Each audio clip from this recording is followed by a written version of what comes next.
She told me to climb up on these rocks or whatever, and then jump onto this big ass balcony on the side of her house, right? So me and her pops just finna have to box. What's up, nigga? He finally gets to the room, he banging on the door. He like, Lexi, I know somebody ain't in there. I know we ain't got no expected company. Yeah, we slide, we go sick, no, we don't hide. If you peek, you gon' see how we moving, how we ride. We don't trip, no, we don't slip. When we move, yeah, we gon' glide. I'm gon' fight for my hitters. 1 o'clock, 2 o'clock, all the time.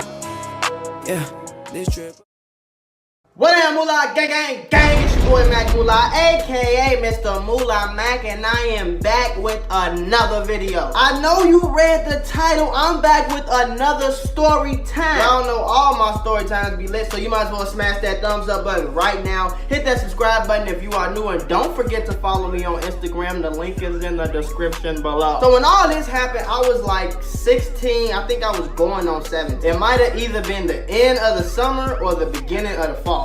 I think, yeah, right? Yeah. So this was before my junior year. Now I had been messing with this girl, right? This girl name was Lexi. Now Lexi was a fine ass light brown head Puerto Rican. She was slim thick, but the booty was still there. And I really used to fuck with Lexi, but I don't know if she noticed or not, but she was always the side girl. Cause she lived in the suburbs. We really didn't see each other a lot, you know what I'm saying? We might see each other on a weekend, every other weekend type shit. But we really ain't see each other enough for me to just be taking her super serious, I'm sorry. But she lived like an hour and a half away from Chicago. And her dad was like super strict. Y'all know how dads be about their daughters, especially when their daughters like 16, 17. You know, that's when all the little mamas like popping their kitty cat and like start having sex and things like that, you know. So I kind of understand the strict part, but her dad was a little bit of a bitch too. One day Lexi called me. I know it was on the weekend because we never seen each other unless it was on the weekend. We was on the phone and we was talking and she was like, I really miss you.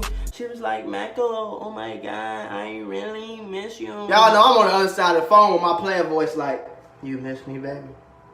You miss me? Well, why don't you come see me then, baby? Why you don't just come see me then, baby? She said she was gonna come see me, but her sister said she was going to some party and she didn't feel like driving all the way out here, so that shit wasn't finna happen. So I was like, damn, I do miss you, you feel me? So I told her to hold on and I called my uncle. I'm like, Unc, can you please give me a ride to Lexi house? Unc was always down for the calls. Unc was a real nigga. Unc like, yeah, I'll take you over there. So I call her back, I'm like, yeah, he said I can come over there. Your dad cool with me coming over your house like that? Now back then, I was super wild. It was like, I was almost looking for shit like that to do, like just crazy shit, dangerous shit, risky shit. That's the type of shit I wanted to do back then, you feel? Plus, this wasn't gonna be the first time I had to sneak in a girl house. So I told her, okay, I'll sneak in. So she told me to come at like 8 o'clock. I don't know why, but that's what time she told me to come. So I said, okay. Now here's my first stupid ass mistake. The first mistake I made was I didn't ask her how I was gonna sneak in. I had never even been to her house before, nigga. Her dad was so strict, like he didn't want her talking to boys, calling boys, linking with boys, going out with boys, none of that. So Unc pull up, I hop in the car, we take an hour and a half drive, and we get to her house. It really took us like 45 minutes, cause you know, we speed race or whatever, but you know. So we get to her house, and as soon as we get to her neighborhood, I'm like, this neighborhood nice as hell. This block nice as fuck. Every house on the block was like a big ass house, upstairs, downstairs, look brand new from the outside, right? You could tell everybody over here had a little bit of money, you feel me? So when we first turned on the block, the first thing I thought about was, nigga, I'm finna go to jail trying to sneak in this girl house. One of these white people gonna call the police on me. I'm finna be in jail. Here we go. But again, like I said, I was wild as hell. I was willing to do all that risky ass shit. So I was 100% with it. Then it wasn't like my uncle was gonna wait outside, you know what I'm saying? It wasn't like he was just gonna wait outside while I snuck in the house, did my thug dizzle, and then came back. No, that nigga pulled off. He said he'd be back in 2 hours. That mean I had to sneak in the house, not get caught for 2 hours, and then sneak out, make it back in the car, and come back home. Now me just like processing this all in my mind, I'm like, man, I hope no stupid shit happens. So he pull up. Before I hop out the car, I call her. I'm like, okay, how you want me to sneak in type shit. So the way her house was set up, it was like, I don't know how to explain it, but like her house was like in the middle of the block. It was a hill, like in the front of her house, it was a hill. So you had to walk up like 4 steps before you got to the actual like house platform type shit. And then on the side, it was like these mountains and these like, not mountains, like stones. It was like a big ass waterfall with stones and rocks and shit. And then on the right side of the house, it was a balcony. She told me to climb up on these rocks or whatever, and then jump onto this big ass balcony on the side of her house, right? When she said that, I'm low-key finna call Unc back, like, nigga, come pick me up. She tripped. Like I said, I was a wild young nigga. Didn't want to look like a bitch, so I'm like, fuck. So that's exactly what I do. I find my way to like almost the top of these rocks, right?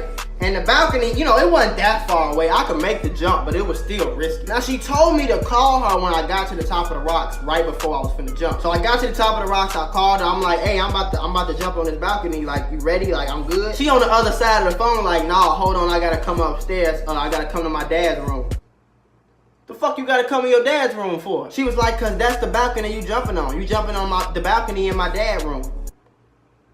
I'm like, so you just trying, so I'm like, you just trying to kill me. Is that what's going on? You brought me, you invited me over here to kill me? He was like, no, it's the only way. I promise you're not gonna get caught. I promise. He's downstairs. He's in the basement. You're okay. I'm really thinking like, this bitch trying to kill me. So she tell me, she like, wait, let me make sure he's downstairs real quick. Let me double check. She go downstairs, he was still in the basement, he was chilling, didn't look like he was getting up. So she told me to jump when she got to her dad's room. So I jumped from the top of the rocks onto the balcony like Spider-Man and shit. I actually land. I think the only reason this shit worked was because I'm athletic. If I wasn't athletic, before I jumped, I had to run a little bit and everything. If I wasn't athletic, I might have died that day. So I finally get in the house, my adrenaline pumping, I'm sweating. She like, okay, just follow me, we about to go downstairs to my room.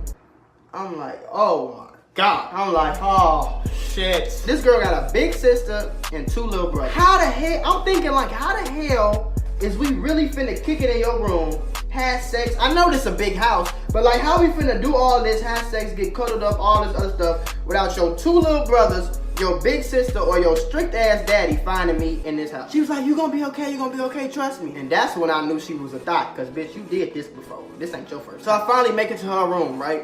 45 minutes go by, we've been cuddled up. We scared to have sex though. We scared to full on have sex because we don't really want to make no noise. Plus, I'm scared shitless. I'm finna shit on myself damn near. I really don't want to get caught by this girl daddy. You know what I'm saying? Especially clapping his daughter in his house and he don't even know I'm there. That nigga might shoot me. You know what I'm saying? I'm like, man, I ain't come over here for nothing. This girl got me jumping off rocks on the balcony, Spider-Man and shit. I'm finna give me some kick. You feel me? I'm finna hit. That's exactly what I do. Take my shirt off, we get the kissing, I'm taking her clothes off and all type of shit, right? Now she got the door locked and we got the TV cut up kind of loud with the lights turned off, right? So I'm thinking we good. Worst come to worst, you feel me? I get this, you feel me? I get me some. If I gotta jump out her bedroom window, then that's what I gotta do. Get back in the car, go home, and I'm straight. As soon as we about to get like really, really busy, we hear some shit coming up the stairs. Loud. Then I hear a deep ass voice. The nigga was like, Lexi! I was like, oh shit. I ain't asked no questions at all. I got up out that bed, put all my clothes on, and I started looking around on how I'm gonna get out of here. She only had 1 window in her room. She on the 2nd story, and I'm thinking like, is it a tree right here? Is it something? Is it a rope? Do I got any type of leverage? No type of leverage at all. Then under her room is straight concrete. It ain't grass. If it was grass, I would've jumped. But concrete, I'm like, man, I'm gonna break my ankles, break my knees, might flip over, might hit my head. I'm not jumping off that shit. So me and her pops just finna have to box. What's up, nigga? He finally gets to the room, he banging on the door. He like, Lexi, I know somebody ain't in there. I know we ain't got no expected company. Nigga, my heart was in my ass, nigga. I thought I was about to die. So he like really like aggressively trying to open this door. But like I said, the door locked. So he like, open the door. Open the door. I'm like, you gonna have to open the door. He gonna bust your shit down. Just one or the other. She gonna open the door, right? I'm sitting in the middle of her room like this. I got my guards down because I don't want to look too aggressive, but I still want to be ready in case he try to like run up and shit, right? I don't know what happened in my mind when he opened that door, but the first thing I did was I'm like, I'm gonna try to juke him and then run up out of here, right? So he opened the door and he immediately look at me and he got like this monster looking fucking face on his. I'm like, this nigga he finna try to kill me for real. So I'm like juking and shit, right? And like he in front of the bed, I'm on the other side of the bed. I'm like doing like this and shit, trying to like juke him and shit. I kind of jumped over the bed and he kind of grabbed at me, but when I jumped over the bed, Lexi, you was a real nigga for this right here. When I jumped over the bed, Lexi kind of like was holding her dad and shit, right? And she closed the door as soon as I ran out her room. I ran all the way downstairs. I seen the living room. This is the first time. I ain't never been in this house before, y'all. I seen the living room. It was a window open. I raised that bitch up and jumped out and kept running until I couldn't run no more. When I felt like I was safe, I called my uncle. I'm like, Uncle, you gotta come get me. Her pops just tried to kill me. Her mom just tried to kill me. I'm outside. I'm down the block. Come get me. Come get me. He pissed off because he with his girl. He on the other side. Like, man, what the fuck? I had to wait like 20 minutes outside by this Target that was closed. You know what I'm saying? But my uncle did come pick me up. I did make it home. You know what I'm saying? Didn't get none though. That's the part that blew me. I did all this shit. Spider-Man jumping, Batman swinging, all this crazy shit. And I ain't even get no pay. If you like that story time, make sure you smash that thumbs up button down below. Subscribe if you are new, and don't forget to follow me on Instagram. It's your boy Mac Mula, aka Mr. Mula Mac, and I'm over and I like the Autobots. Biatch. Peace. Hey, I can't trust these boys, they snakes. They just got that in them. Ooh, they all think they slime. They got drip, man, that's just venom. Drip away from me, get away from me, yeah. Drip away from me, get away from me, yeah. All these Maybach coupes, and these girls, they wanna get in them. Ooh, they all think I'm high like soup, this young boy in this denim.